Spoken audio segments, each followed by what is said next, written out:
This is the PWA Crossing the Finish Line podcast series for people who want to be as successful as possible in their careers. The topic of this podcast is managing your boss effectively. First of all, I think it's important that you think of your boss as your number one customer. While your external customers or even your other internal customers are important, they do not have the same ability to impact your career as your manager. Most successful executives treat their bosses as their number one customer. Now, I'm not saying you have to be best friends with your boss, and I'm not even sure I would recommend that, but you do need to have a respectful, cordial relationship, and I would emphasize relationship with your manager. It's important to make your manager look good.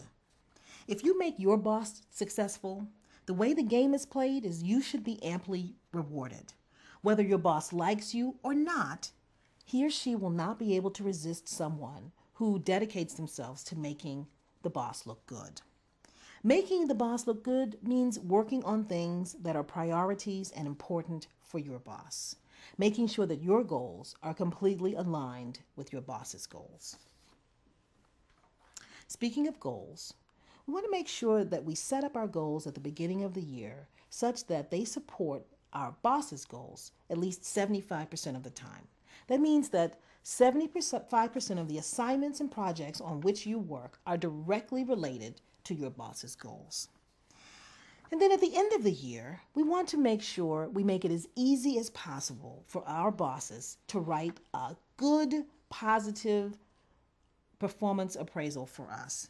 That means if we want to get the highest possible rating, we need to make it easy for our bosses to remember the results and accomplishments we had throughout the year.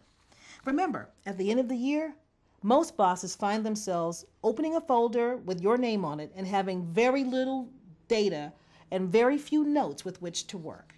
If you write a really good, strong self-appraisal and give it to your boss, you're much more likely to have an outstanding performance appraisal. Finally, I'd like you to figure out how to become a member of your boss's kitchen cabinet. Now, your boss's kitchen cabinet is made up of people he would consider his go-to people. These are people your boss trusts and knows will get the job done and make him look good. These are also the first people she will reward with recognition, promotions, and developmental opportunities. You will recognize your boss's kitchen cabinet because they are the people who have regular and easy access to him or her. Your goal is to become a valuable member of your boss's kitchen cabinet. I've just described the importance of managing your boss and making your boss your number one customer.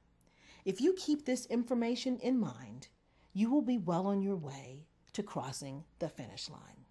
Thank you.